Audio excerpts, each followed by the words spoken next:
This is the Poco X3 Pro. Should you consider it? Let's find out.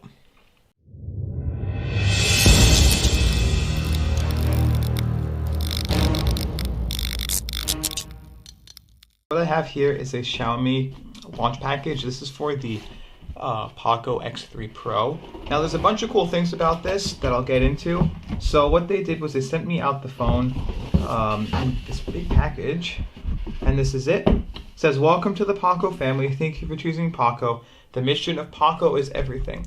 It is onboard Poco's mission. You don't everything you need, everything you don't, nothing you don't. The phone is designed and tailor-made for each tech enthusiast. Appreciates every bit of technology enables daily life to be easier. Enjoy the journey. We'll be right there. Scan the QR code to visit our official website. So if you want to, link will be down below, or you can scan this and learn more. And then you have this, which is a SIM removal tool, a bunch of stickers, which is cool, which I'll actually use. A bunch of random crap, that user guides, and a case which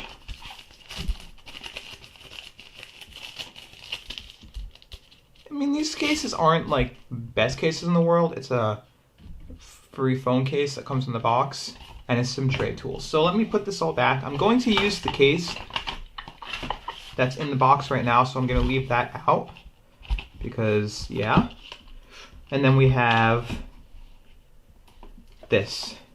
This is the phone in a, holy, that is beautiful. So it's like a glass over here, and then this plastic over here, non-curved edges, screen protector built in. It should have a lot. It has an IR blaster still, power button built into the fingerprint built-in power, volume up and down, microphone, headphone jack, USB-C, speaker. And then over here, if I pop this open, this is a SIM tray with dual SIM cards, or a SIM card and SD card, or 2 SIM trays. And let's turn this on. So we got our stuff. It's made in China. Let me remove this. It has a big 24 megapixel camera, 48 megapixel AI super camera in here, and it's pretty cool. Underneath more. Let's see what we get. So we get this huge charger, which is it's a 33 watt charger with USB-C to USB-A, so that's cool. So I guess I'll use this charger. Fast charging, it's nice. Nothing else in the box. And then here's this. So let's boot this up, and we'll just take a look around a little bit. So now that you got the unboxing out of the way, let's take a look around the device here. So it has a beautiful, beautiful color. So the camera module, and then this blue color that goes from like a darkish to a whitish blue. And then on the right side of the phone, you have a volume rocker and a fingerprint and power button right here. And then on the left side, you have a dual SIM tray or a SIM and SD card slot. So you can have either or. Bottom of the phone has a USB-C, headphone jack, microphone, and speaker. And then the top of the phone has dual speakers. So it's this right here is for a speaker, an IR blaster, and then a microphone for noise canceling. And then the front of the phone has a beautiful like notch, screen to bezel ratio stuff that you'll be able to see more in depth in a bit. So the specs of this phone. This is a Snapdragon 860. It's a higher version of the 855, but it's a lower version of the 865. It has 6 or 8 gigabytes of LPDDR4X RAM with UFS 3.1 storage, so it'll feel amazingly fast. It has 6 gigabytes of RAM with 128 gigs of space, or 8 gigs of RAM with 256 gigs of space. It has MIUI 12 based on Android 11. To be honest, I don't see the difference from Android 10 to 11. And it has a screen of 6.67 inch 1080p display running at up to 120 Hz. The display has a touch sample rate of 240, meaning each touch will respond faster due to the 240 response time, with the screen refreshing at 120 Hz, and boy does it look fast. The display is HDR10, so all of the HDR content you will watch on this phone will look amazing. The colors are bright and vibrant, and they look so nice.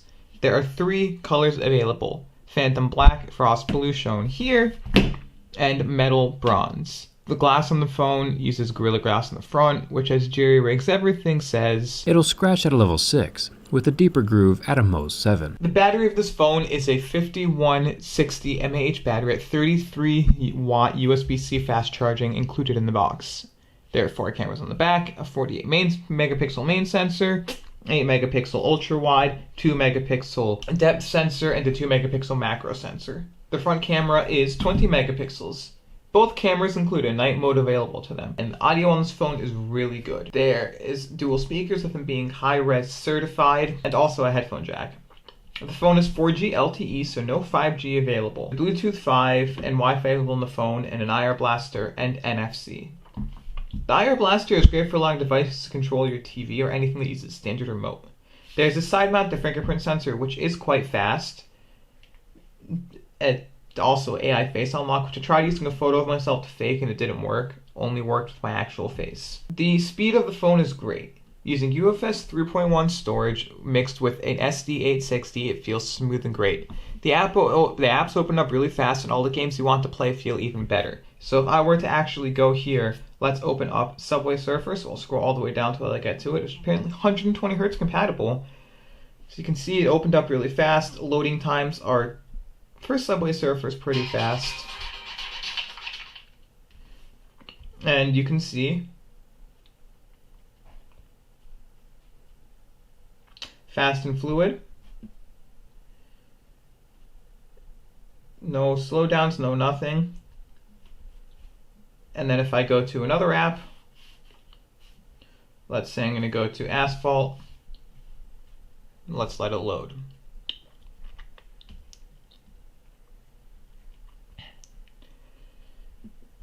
As you can see, very fluid, very fast loading. It'll take just a second for it to load. This full screen display looks even more beautiful. I think it's a great full screen display. As you saw, that loaded really, really fast. Apparently my name's correctly score. So if I click my career and I click here, notice how fast that loads to run. So if I'm just gonna click play and I'm gonna exit the game in a minute. But notice how fast that was to get through every single last thing. My other phone, it wasn't this fast, it was a little bit slower. And then if I let it go through,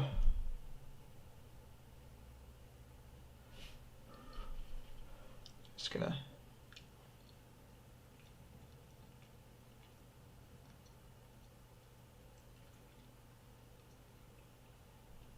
as you can see, it is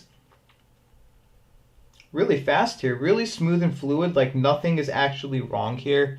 It looks very nice. It looks a little bit slower on camera because you're viewing it instead of at the 120 Hz, you're viewing it at 24 FPS. But it looks smooth, looks fluid. I would recommend this to anybody right now. I think it looks great.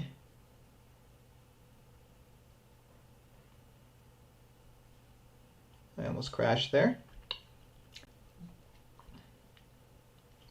And I crashed, but it's great. If you can see, look, everything about it's fluid. Apps open up really fast.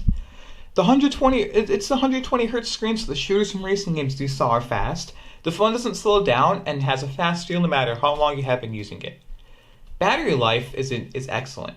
Sporting a 5160 mAh size battery with 33 watt fast charging. The battery lasts a long time.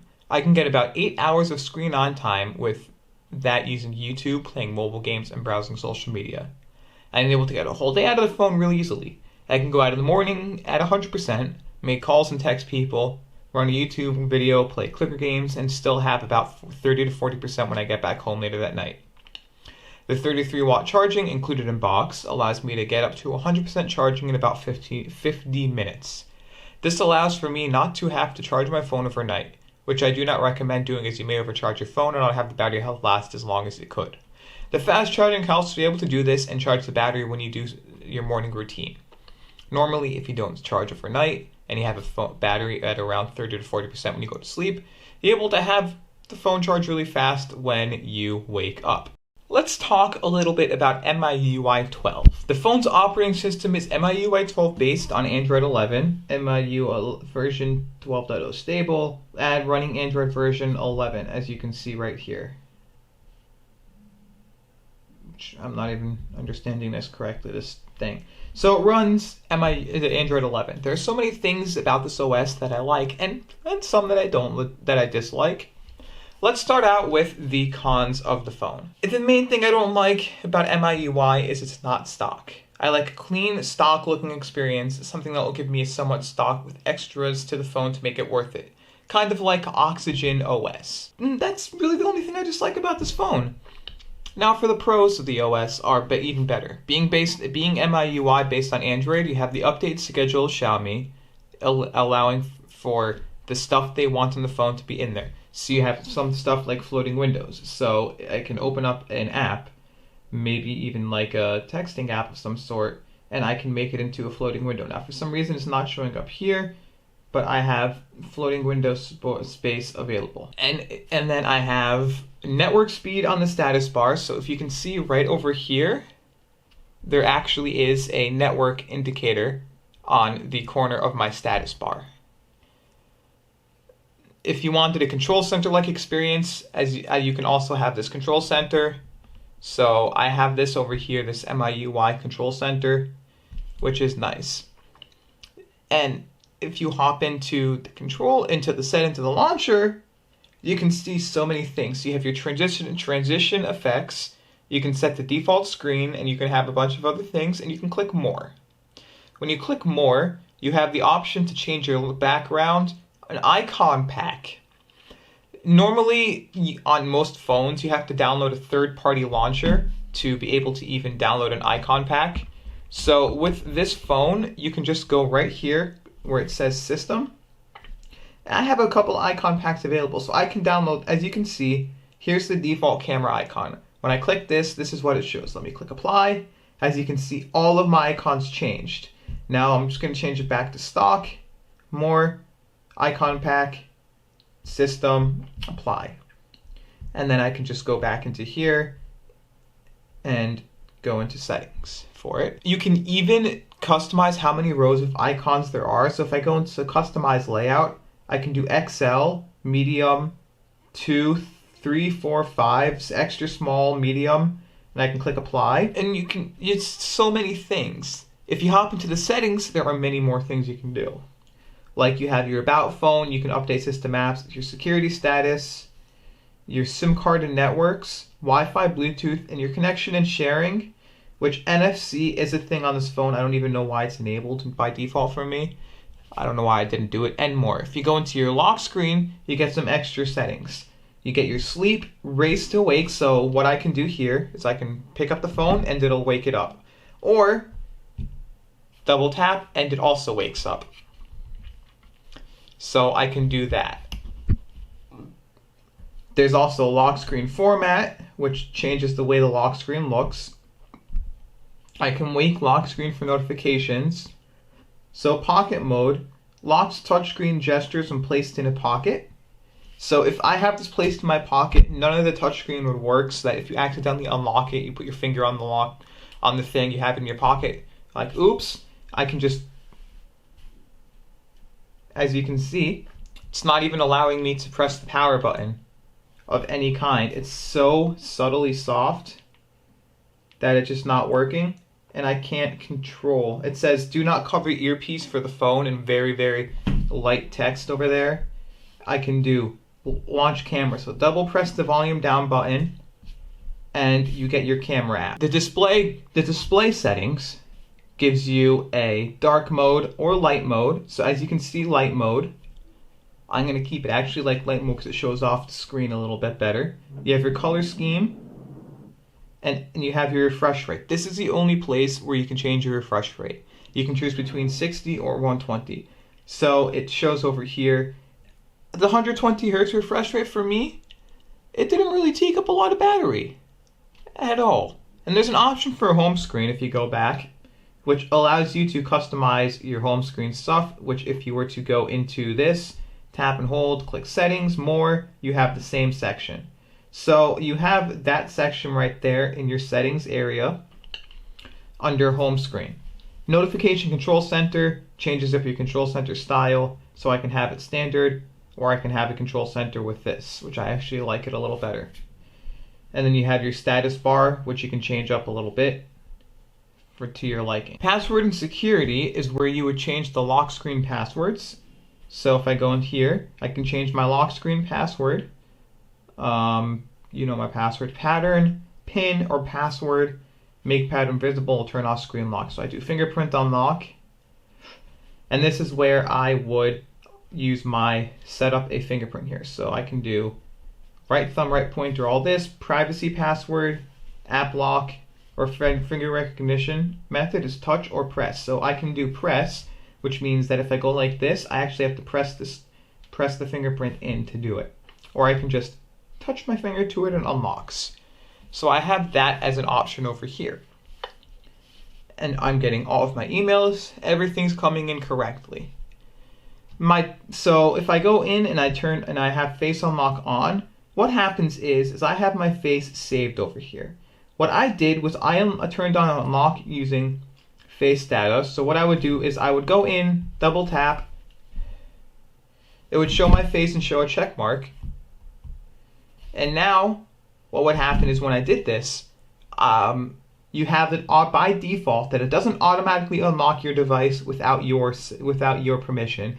It automatically brings you into the lock screen so you can swipe around and do things. So if you open up your phone and you look at your screen, it's not going to unlock by default. Though, what you can do is you can have it do this, where if you do this, it automatically unlocks the phone for you. So I like to keep this on. Allow face unlock when screen lights up. What this does is if you get a notification and your screen lights up for you, it'll automatically allow face unlock if that's enabled. Which I actually usually turn off face unlock because I don't care to use it, but I tried using a picture of my face on some other device. Same exact face that I tuned in, and it didn't work. It only allowed me to use the face data that I had on this device to me. No being able to use a random picture of my face. And then you can do authorization revocation. You can turn all the apps that you don't want to have access to this stuff enabled. And then there's always other settings, so you can find other stuff you need. Hopping into the additional settings, you get yourself a bunch of things. You get yourself date, time, language, and input, which is your keyboards and stuff. And you get your full screen display and everything else. Enterprise mode, which turns into a bunch of stuff. So if you go into full screen display, what you can do is you can either have full screen display, which allows you to switch between gestures and buttons. So I have my buttons on the bottom, or I have full screen gestures. I can take it that full screen indicator is on if you want that, or you can just turn that off and you'll have all of this. And then double check for gestures is when you're in an app or something and you swipe away, it'll check and make sure that you want to do that specific gesture, so you have to swipe twice. I can do it here just because, but normally it will ask you in like a game or something if you want to do it. So I always have it like this because this gives me full screen. This actually takes up a tiny bit of space in my opinion, and I just click not now because I already know this navigation gesture stuff. And if you go back into buttons, you can have it mirror the back and home button will switch space. And then you have your button shortcuts. So what I have it do, because all the other ones is launch camera, is double press the power button, long press the home button, long press the menu button, power and back, home, menu, back, whatever. I have take a screenshot 3 fingers down. So it takes a screenshot, I can click this, I can click delete, and I can do a bunch of other things. Now, turning back on full screen gestures, you can see I swipe from the corner of the screen and it gets rid of the thing. And then the phone comes with an LED light. It's white, it's okay. Wish it was colored, but it is what it is. You have one-handed mode, and then what you can do is you can swipe left to right from the home button to pull the screen closer to one side, which will only work if you are in over here in full screen display in buttons. So if I go like that, I get my full screen of 4 inches. And if I go back into one-handed mode, I can do 4.5 inches, 3.5, 4. I can click settings, or I can tap to go home. So that is this little area here. Now, the phone doesn't have wireless charging and by default at all. Wireless charging isn't a thing. At this price point, I wasn't expecting there to be wireless charging, but it is always worth a try to see if a phone does carry wireless charging. Although the phone does have NFC, so you can make mobile payments on it, or any other NFC related deal. You can even buy a thing that I actually did called an NFC tag, which allows you to program it and do whatever you want. Now, the camera on this phone is good. The camera is a 48 megapixel main sensor that looks great. The colors the camera produces are great. It produces a great image, being very accurate to the color of the surrounding and also the real brightness. The shadows are great too, as they don't overbrighten any of the shadows, even make them too contrasty. The ultra-wide camera is the same way. Having a 119-degree field of view makes it a great camera to use. Ability to take wide shots that look great, have a great color, not overbrighten shots, and the shadows aren't too contrasty or even too bright. Everything about this camera is great so far. The 2 megapixel macro camera I use on another Xiaomi phone that had it as an option. Whatever, I used it once, but I don't use it in a day-to-day scenario because being only 2 megapixels is one of those things I wouldn't just go up to and use all the time. Being there is a cool thing. The depth sensor is 2 megapixels, but that is not a camera that's used for a real shot. The point of the depth sensor is for the portrait mode. The camera senses the area around you and blurs it out. The shot is still taken with the main sensor and the blur done with the 2 megapixel depth sensor. The front camera is 20 megapixels. It's just whatever though. Why can't anybody get the processing for the front camera correct? It's a whatever camera. It does so bad. The highlights are blown out, and even with the beauty mode off, there's still a smoothing effect. Taking the same photo with the rear camera, it looks so much better. Since the rear camera doesn't smooth out their face, so you see all the wrinkles and everything else that may occur, and you see way more details just punching in the photo and looking great. The highlights are also not blown out on the rear camera. Like, just highlights and like everything about it, you get so much detail from the rear camera that the front camera just can't reproduce. The portrait mode on the camera app is great. It works well and blurs out all you need it to blur out. It doesn't hit an object and blur out the parts you want to focus, it does it just right. The speakers on the phone sound amazing. Dual speakers on the top and the bottom sound good. They are clear and get really loud. So if I pull up a YouTube video here,